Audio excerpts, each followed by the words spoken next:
اس کی بنیادی وجوہات آپ صرف دین سے دوری سمجھتے ہیں یا اس کا یہ وجہ بھی آپ سمجھتے ہیں کہ پاکستان کی اگر میں صرف بات کروں تو جس معاشرے میں ہم رہ رہے ہیں، یہ جو ہمارا انڈو پاکستان کا جو کلچر، ہندوستان پاکستان کا کلچر رہا ہے، اس میں ہر جگہ پہ اگر ہم لوگ ذکر کریں اپنے صوبوں کی تو سندھ کے اندر یہ نظام پایا جاتا ہے، فیوڈل سسٹم، ٹھیک ہے، وہاں پر وڈیرا سسٹم، خیبر پختونخوا کے اندر، بلوچستان کے اندر، پنجاب کے اندر، کشمیر کے اندر، تمام صوبوں کے اندر کہیں نہ کہیں یہ عنصر پایا جاتا ہے. تو ہم کنفیوز تو نہیں ہوگے کہ ہم نے کلچر کو بھی فالو کرنا ہے اور ہم نے دین اسلام کو بھی فالو کرنا ہے، اور دین اسلام کی چیزیں ایک طرف ہیں، کلچر ایک طرف ہے؟ دیکھیں جی، اسلام ایک مکمل ضابطہ حیات ہے. اسلام چھوٹوں کے حقوق بھی بیان کرتا ہے اور بڑوں کے حقوق بھی بیان کرتا ہے. یہ آپ کی بات سے مجھے ہنسی آ رہی تھی، کیونکہ عموماً ہمارے معاشرے میں ایسا ہوتا ہے جب بڑے سے غلطی ہو تو اس کو تقدیر سمجھا جاتا ہے، اور جب گھر میں کسی چھوٹے سے یا بچے سے، ملازم سے کوئی چیز ٹوٹ جائے، غلطی ہو جائے، تو ہمارا غصہ، ہماری ساری تلقین، ہمارا سارے معاملات اس کے لیے ہوتے ہیں. اور گھر میں جو معزز ہے، مثال کے طور پر جو کمانے والا ہے یا جو جس کا دبدبہ ہے، اس سے کوئی بڑی سی بڑی مسٹیک بھی ہو جائے تو کہتے ہیں یار یہ نہ بھول جاتا ہے، تقدیر ہے، لکھا تھا اس کی قسمت میں. تو یہ ایسا ہے، جبکہ یہ مساوات کا درس نہیں ہے. مساوات تو برابر کے حقوق ہیں. نبی کریم صلی اللہ علیہ وسلم نے فرمایا جو میرا بندہ میری امت کے بڑوں کا حیا نہیں کرتا، چھوٹوں پہ شفقت نہیں کرتا، فلیس منا. دونوں کے حقوق بیان کیے.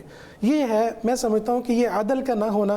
اور دوسرے نمبر پہ سب سے جو اہم بات ہے وہ اسلامی تعلیمات سے دور ہونا. جب ہمیں اسلام کا پتہ نہیں ہے، ابھی ہمیں قرآن کا مطالعہ نہیں کرتے، ہم نے قرآن پاک کو صرف اپنے ایونٹس کے لیے رکھا ہوا ہے، فلاں موقع پر فلاں صورت پڑھنی ہے، فلاں موقع پر فلاں صورت پڑھنی ہے، تو پھر ایسے ہی ہوتا ہے. تو اس لیے اسلام صرف مسجد، محراب، ممبر اور مصلی کا دین نہیں ہے.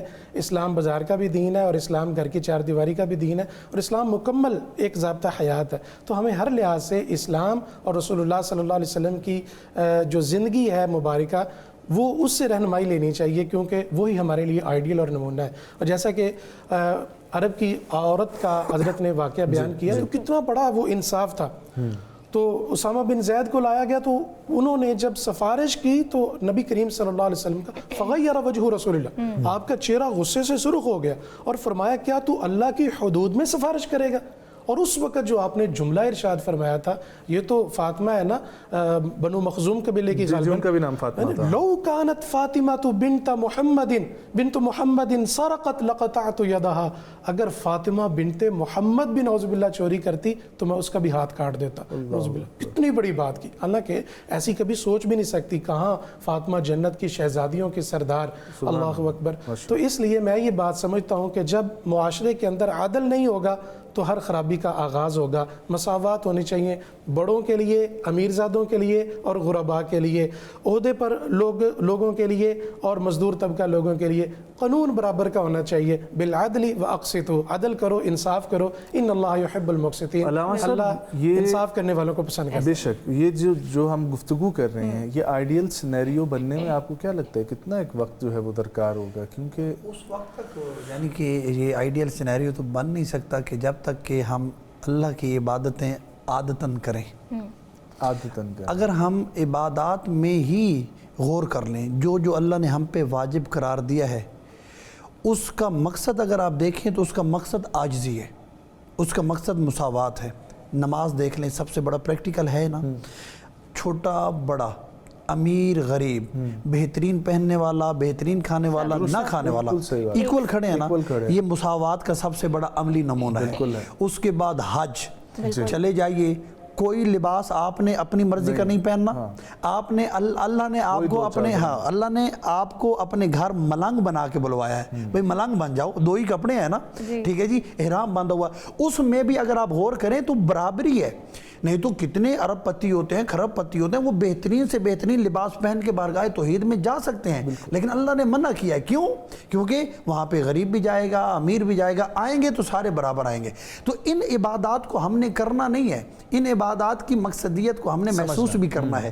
مجھے ایک واقعہ یاد آ رہا ہے، کربلا کے اندر جناب جون رنگ کے کالے تھے اور ان کے بدن سے بدبو بھی آتی تھی.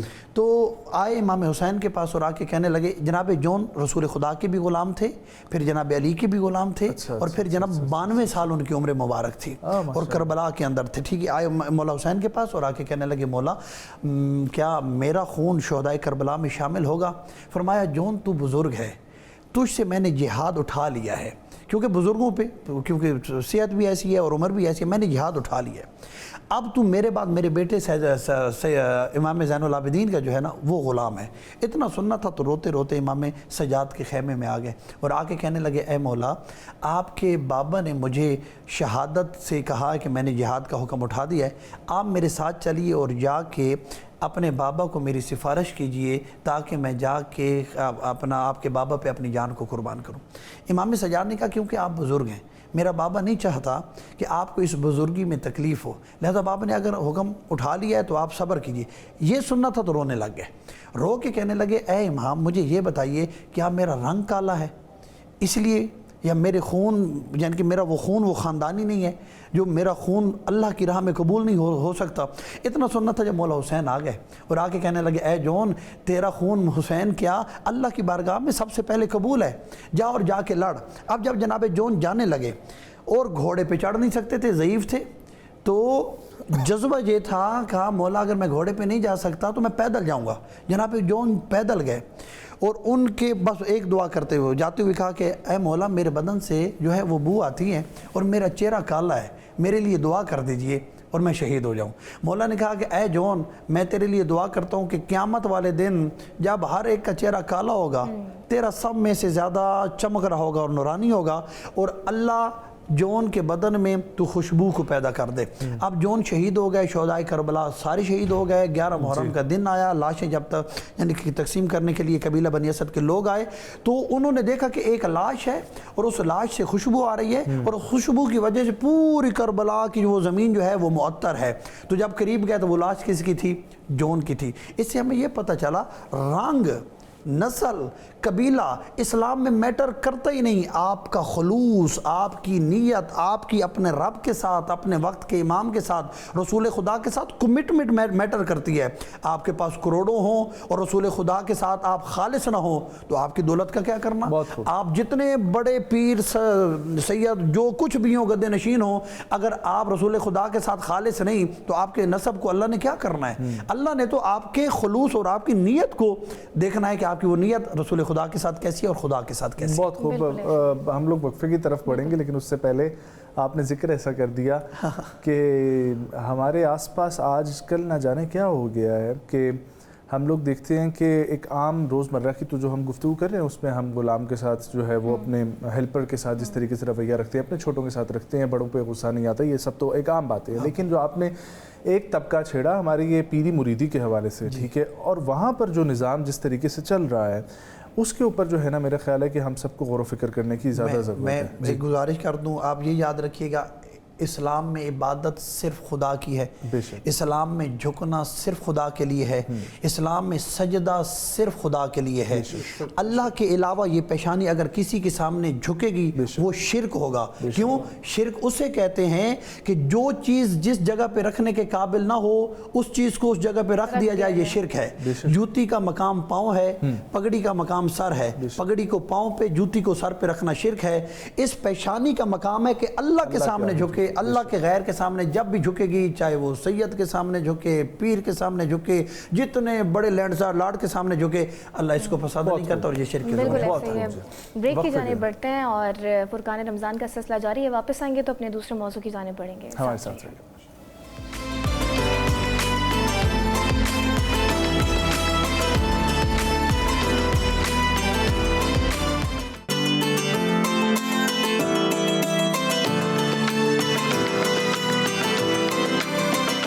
ویلکم بیک ناظرین، فرقان رمضان افطار ٹرانسمیشن میں ایک بار پھر سے آپ کو خوش آمدید کہیں گے۔ جو پہلا ہمارا موضوع تھا وہ مساوات کے حوالے سے تھا کہ اسلام میں جو رنگ و نسل کی جو امتیاز ہے اس کو اسلام نے ختم کر دیا اور کسی کو بھی کسی پر فوقیت حاصل نہیں ہے۔ لیکن بحیثیت مسلمان ہمارے لیے سب سے پراؤڈ مومنٹ ہے کہ ہم اس کے امتی ہیں جو اللہ کا محبوب ہے، رسول اللہ کے ہم امتی ہیں، اور رسول اللہ صلی اللہ علیہ وسلم سے محبت کا یہ اظہار ہے کہ ہم زیادہ سے زیادہ ان پر درود بھیجیں اور ہم اپنی زندگی میں اس کو شامل کریں کریں. اور یہ درود جو ہے ہم آج کل کے زمانے میں دیکھتے ہیں کہ اب جو ڈپریشن انزائٹی کے لوگ شکار ہیں تو ان کے لیے بھی کہا جاتا ہے کہ جو زیادہ درود پڑھتا ہے وہ بھی اس کے چھٹکارا حاصل کر سکتے ہیں ان ساری چیزوں سے. اور اللہ تعالیٰ قرآن پاک میں فرماتے ہیں کہ بے شک اللہ اور اس کے فرشتے نبی صلی اللہ علیہ وآلہ وسلم پر درود بھیجتے ہیں. اے ایمان والو تم بھی ان پر درود اور خوب سلام بھیجا کرو. اور رسول اللہ صلی اللہ علیہ وآلہ وسلم نے بھی فرمایا کہ جو شخص مجھ پر ایک مرتبہ درود بھیجتا ہے اللہ تعالیٰ اس پر 10 رحمتیں نازل فرماتا ہے. تو اتنی فضیلت ہے درود پاک کی, اور یہ ایسا عمل ہے جس سے قرب الہی حاصل کیا جا سکتا ہے. اسی کی فضیلت پر آج ہم گفتگو کریں گے. اسامہ صاحب آپ سے گفتگو کرنا چاہوں گی اس ٹاپک پر, درود پاک کی جو فضیلت ہے اس کو بیان کیجیے. اللہم صلی علی محمد وعلی آل محمد وبارک وسلم صلی علیہ. دیکھیے جو آپ نے آیت پڑھی, اللہ نے قرآن میں کہا ان اللہ و ملائکتہ یصلون علی النبی یا ایھا الذین آمنوا صلوا علیہ وسلموا تسلیما. اللہم صلی علی محمد وعلی آل محمد وبارک وسلم. دیکھیے رسول اللہ صلی اللہ علیہ وسلم کو انبیاء علیہ السلام میں دیکھا جائے ہر نبی کو ایک ایسا ظاہری معجزہ دیا گیا کہ جس سے میرے خیال سے ایک دیکھتی بھی آنکھ شک نہ کرے کہ یہ نبی نہیں. ٹھیک ہے, حضرت سلیمان علیہ السلام کو جیسے حکومت دی گئی, حضرت عیسیٰ علیہ السلام کو ماں کی گود سے بلوانا, پھر اس کے بعد جو ان کی زندگی میں معجزہ دیا گیا. آپ صلی اللہ علیہ وسلم کو بڑے فطری طور پہ جیسے کہتے ہیں, اور کہا نا میں انبیاء میں سب سے زیادہ آزمائشیں بھی جنہوں نے گزاری وہ رسول اللہ صلی اللہ علیہ وسلم تھے.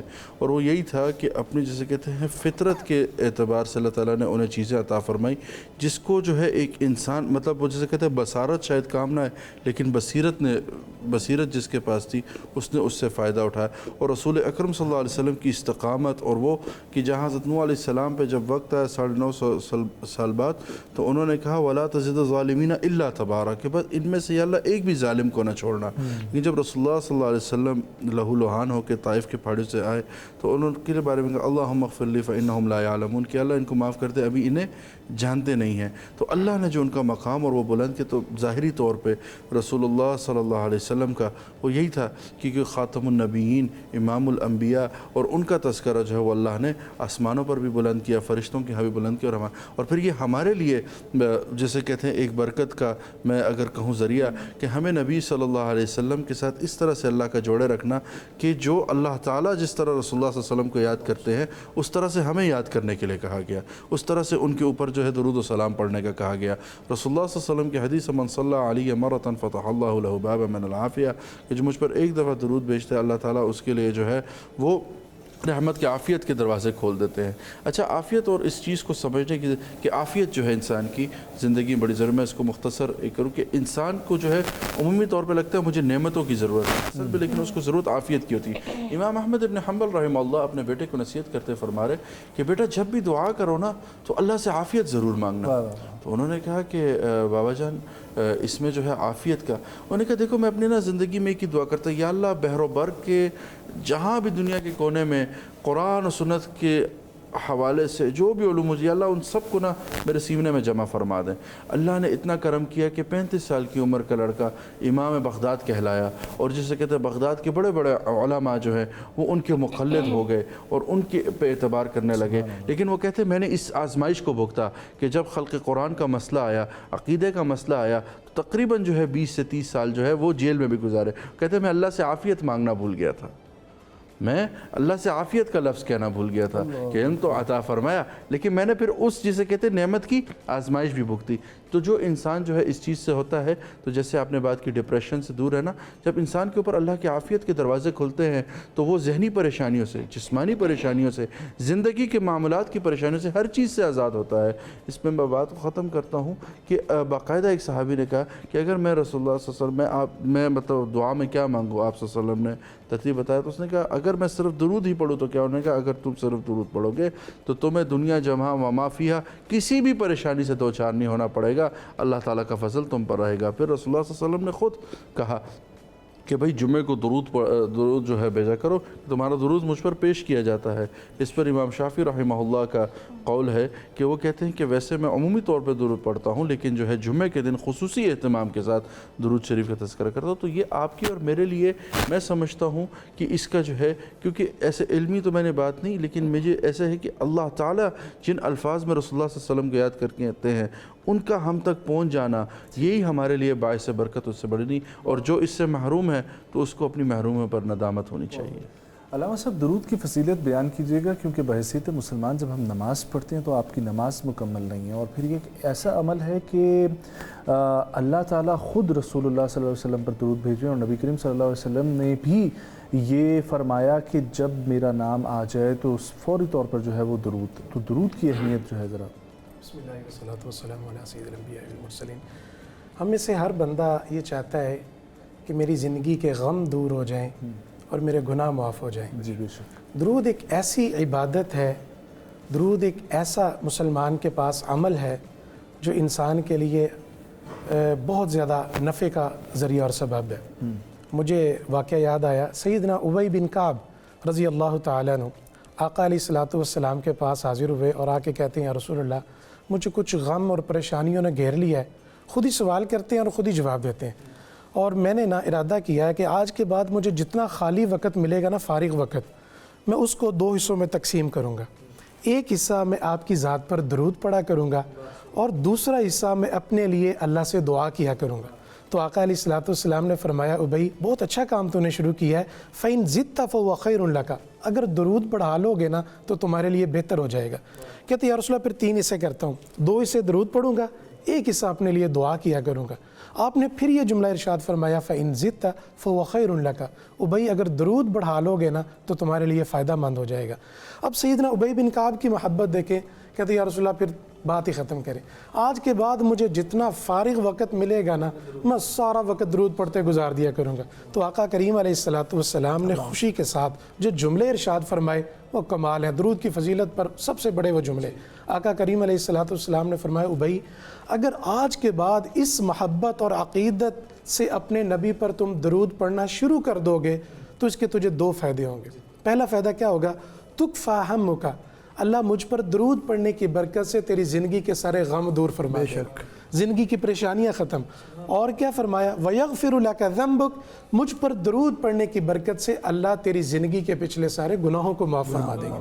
تو احباب گرامی، تو یہ جو درود ہے یہ انسان کے غم، یہ ڈپریشن کو ختم کرنے کا بھی سبب ہے، دکھ اور تکلیفیں، اور کسی بھی انسان کی کوئی جائز دعا پوری نہ ہو رہی ہو تو میں نے اپنی زندگی میں آزمایا ہوا ہے، میں کثرت سے درود پڑھنا شروع کر دیتا ہوں، اللہ میری دعا قبول فرما لیتے ہیں، میری ضرورت کو پورا فرما دیتے ہیں۔ اور نبی رحمت صلی اللہ علیہ وآلہ وسلم کا کتنا پیارا فرمان کہ جو بھی میرے اوپر 1 دفعہ درود پڑھے گا صلی اللہ علیہ 10 امثالہا، اللہ اس کے اوپر 10 مرتبہ رحمت نازل فرما رہے۔ اور جب یہ اللہ تعالیٰ نے اپنے نبی کو بتایا تو آقا کریم علیہ السلام کی کیفیت کیا تھی؟ آپ کے چہرے پر تبسم تھا، ویسے بھی آپ کا چہرہ خوبصورت، صحابہ دیکھ کے بھوک اور پیاس کو مٹایا کرتے تھے، لیکن اس وقت کیفیت عجیب تھی۔ صحابہ نے سوال کیا یا رسول اللہ آج آپ اتنے کیوں خوش ہیں؟ تو آپ نے فرمایا آج اللہ تعالیٰ نے مجھے یہ تحفہ دیا ہے، کیا میں خوش نہ ہو جاؤں کہ جو بھی میرا امتی مجھ پہ 1 دفعہ درود پڑے گا اللہ اس کے اوپر 10 رحمتیں نازل فرمائے گا۔ یہ بہت بڑی فضیلت ہے۔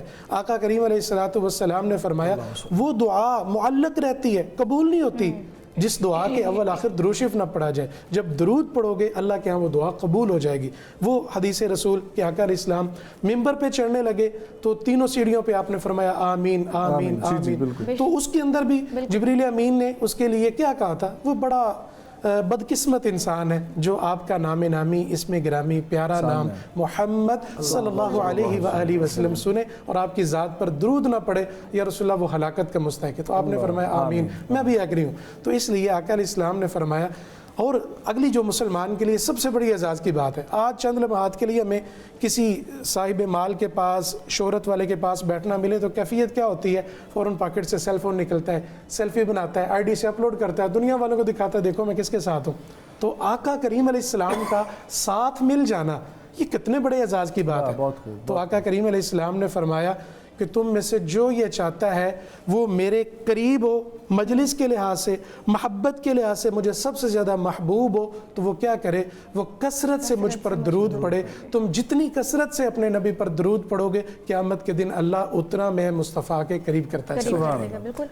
علامہ صاحب اب درود ہے، بہت سارے لوگوں کو تو اس کا ترجمہ ہی نہیں پتا کہ ہم جو درود بھیج رہے ہیں اس کا مقصد کیا ہے، کہ ہم اللہ تعالیٰ سے دعا کیا کر رہے ہیں، ٹھیک ہے، اور کس کے لیے دعا کر رہے ہیں، اس کے لیے جو جس کو دعا کی جو ہے وہ آلریڈی رب کے محبوب ہیں، دونوں جہان ان کے لیے بنائے گئے ہیں، خالق و مالک جو ہے وہ ان سے محبت فرماتے ہیں، ہم ان کی امت ہیں، وہ ہمارے لیے ہمیشہ ہر وقت دعا کر رہے ہیں۔ انفیکٹ کہ قیامت والے دن ہر نبی، ہر جو ہے وہ رسول اپنے لیے دعا کر رہے ہوں گے، اور وہاں پر بھی رسول اللہ اپنی امت کے لیے دعا کر رہے ہوں گے، اور ہم ان کے اوپر درود بھیج کر کرتے کیا ہیں، ایکچولی اس کا مقصد کیا ہے، یہ بھی ذرا جو ہے سمجھائیے۔ پہلے تو میرے جو بھی ہمارے سننے والے ہیں، ہم انہیں یہ گزارش کریں کہ یہ جو درود ہے نا، یہ اللہ کی طرف سے ایک مکمل پیکج کا نام ہے۔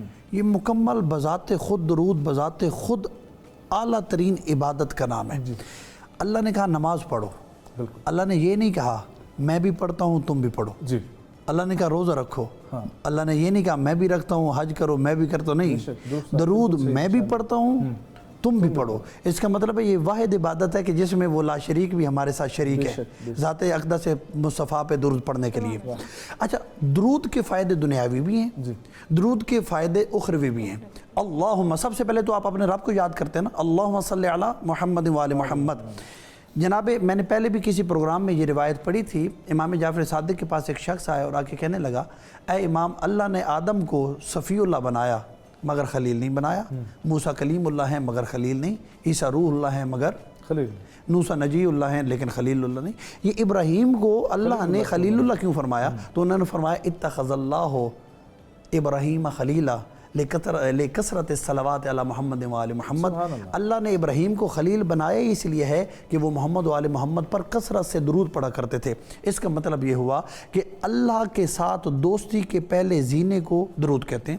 درود پڑھنے والے کی اللہ کے ساتھ دوستی ہو جاتی ہے بغیر کسی فاصلے کے۔ پھر اس کا ایک اور فائدہ ہے، میں نے روایت کے اندر پڑھتا ہے کہ جو شخص درود پڑھتا ہے اس کے اندر سے منافقت ختم ہو جاتی ہے۔ درود نفاق کی بیماری کا علاج ہے۔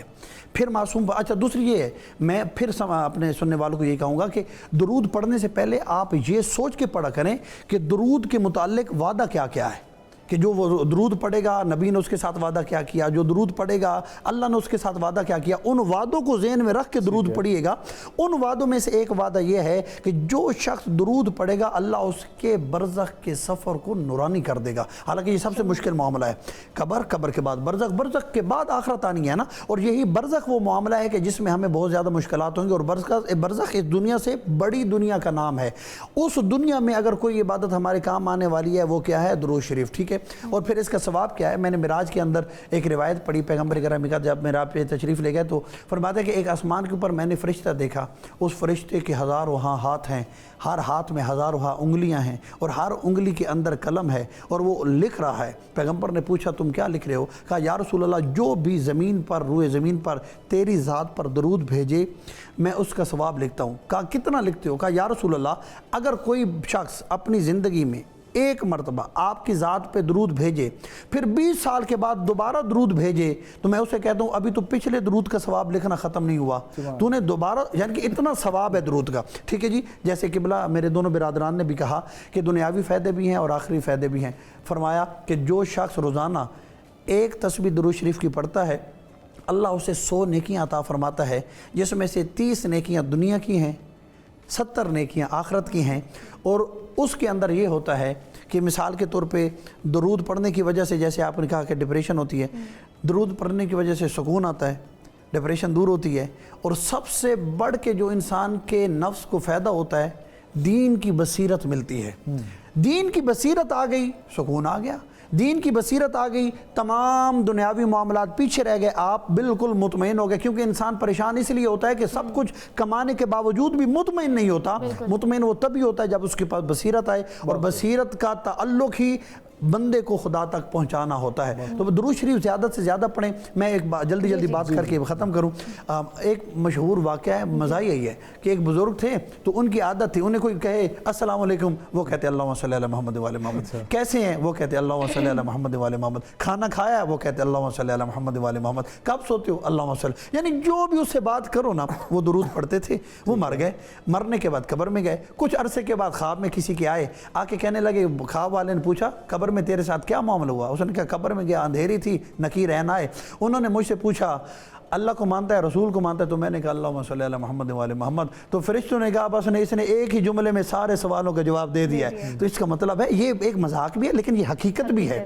درود شریف جو پڑھتا ہے تو اسے اللہ کی حاکمیت پہ یقین ہے تو پڑھ رہا ہے نا. درود شریف جو پڑھتا ہے جو ختم نبوت کا قائل ہے تبھی تو پڑھ رہا ہے. تو درود شریف تقریباً تمام عبادات اور قیامت والے دن آپ کے تمام اعمال میں سے جو سب سے وزنی عمل ہوگا وہ درود شریف کا عمل ہوگا. تو لہٰذا درود شریف کو اپنی زندگی کا حصہ بنائیے. اٹھتے بیٹھتے چلتے پھرتے کھاتے پیتے بس اپنی زبان پہ درود شریف کا بہترین کلمہ انسان بھی وہ ہے کہ رکھیے. جس کی زبان سے دوسرے بھی محفوظ رہیں. اور ہم عام روٹین میں دیکھتے ہیں کہ دوسروں کی غیبتیں برائیاں, اس عمل کو اگر ہم اپنی زندگی میں شامل کر لیں تو جس کی فضیلت اتنی ہے کہ قرب الہی بھی ہے, دل کا سکون بھی, اور اس کو پڑھنے سے پرسنالٹی پر جو امپیکٹ آتے ہیں وہ بھی کافی پازیٹیو ہے. کچن کے سیگمنٹ کی جانب بڑھیں گے. شیف عائشہ ہمارے ساتھ موجود ہیں, ان کی طرف بڑھتے ہیں. السلام علیکم عائشہ, کیسی ہیں آپ, کیا بنا رہی ہیں آج؟ وعلیکم السلام نجم اور ایمان, کیا حال ہیں آپ لوگوں کے؟ ہمیشہ کی طرح آج بھی لے کر آئی ہوں آپ کے لیے 2 ریسیپیز. امید کرتی ہوں سب لوگ بہت خیریت سے ہوں گے. ہمیں بہت اچھا فیڈ بیک مل رہا ہے تمام ریسیپیز کا. اچھا جی, آج جو ہماری 2 ریسیپیز بنیں گی میں ان کے نام بتا دوں. ہم بنا رہے ہیں ٹرکش کباب, لیکن بنائیں گے ہم اس کو پین میں, کیونکہ ہمارے پاس یہاں پہ انگیٹھی لگانے کا سیٹ اپ تو نہیں ہے. آپ اس کو اوون بیک بھی کر سکتے ہیں. ریسیپی میں آپ کو بتا دیتی ہوں اس میں کیا کیا ڈلے گا. اور جو ہماری دوسری ریسیپی ہے, جیسے جیسے روزے گزرتے جا رہے ہیں لوگوں کی تھکن بڑھتی جا رہی ہے اور عید کی تیاریاں بھی کرنی ہے, تو لوگوں کو پینی ہوتی ہے کافی, اور ہر کافی شاپ پہ لگی ہوئی ہے آج کل ویٹنگ. تو ہم بنائیں گے آئسڈ موکا گھر میں, ٹھیک ہے. تو ٹرکش کباب بنتا ہے بیسیکلی کمبینیشن آف میٹ سے, مطلب ڈفرینٹ میٹ اس میں یوز ہوتے ہیں. میں جو چیزیں یوز کر رہی ہوں اس میں ہے میرے پاس 1 پاؤ. اچھا, اس کی جو گریمیج ہے اگین وہ بہت زیادہ میٹر کرتی ہے, اس کو آپ نے آگے پیچھے نہیں کرنا ہے. 1 پاؤ چکن کا قیمہ ہے موٹا, 1 پاؤ مٹن کا قیمہ ہے. آپ مٹن کی جگہ لیمب قیمہ بھی لے سکتے ہیں. آپ چاہیں تو 125 گرام لیمب اور 125 گرام مٹن کا قیمہ لے لیں, یعنی دمبے اور بکرے کا مکس کر لیں. اور چاہیں تو آپ اس میں بیف بھی یوز کر سکتے ہیں. مٹن اگر مہنگا ہے یا نہیں اویلیبل ہے, جو بھی مسئلے ہیں, آپ نے اس میں بیف کا بھی قیمہ یوز کر سکتے ہیں. چکن اس میں لازمی ڈلے گا. اس میں ہے میرے پاس 1/4 cup شریڈڈ mozzarella cheese, 2 tablespoon parsley fresh chopped ہوا, black pepper, salt, paprika, yellow bell pepper, red bell pepper, yellow bell pepper, red bell pepper, green bell pepper. اچھا, اگر یہ نہ ہو, یہ مہنگی ہے, آپ اس میں صرف گرین بھی یوز کر سکتے ہیں, آپ کی مرضی, چوائس از آل یورز. یہ ہے اولیو آئل. یہ کیوں ہے یہ میں بتاؤں گی. ہمیں میرینیشن میں نہیں ڈالنا ہے, اس کا میں نے ہاتھ پہ رکھ کے شیپ دینا ہے. اچھا, یہ ہے میرے پاس فیٹ کتنا میں نے آپ کو بتایا. میرے پاس ہے جی یہ 250 گرام یہ ہے چکن کا قیمہ اور 250 گرام ہے مٹن کا قیمہ. تو اس کے اندر آپ کے پاس 50 گرام یہ فیٹ ہونا چاہیے. یہ ہے بیف کا kidney fat. Beef kidney fat ہے جو ہم نے برگر پیٹیز میں بھی یوز کیا تھا, ٹھیک ہے. اب ہم چیزوں کو کرتے ہیں مکس اور بناتے ہیں. اچھا, اس میں کچھ لوگ بھنا کٹا ہوا زیرہ ڈالتے ہیں. پاکستان میں ڈلتا نہیں ہے, اگر آپ ڈالنا چاہیں ڈال سکتے ہیں. اچھا, اس کو جو ہے شیپ دینے کے لیے سب سے زیادہ جو چیزوں کی ضرورت ہے وہ ہے ریسٹنگ, ٹھیک ہے.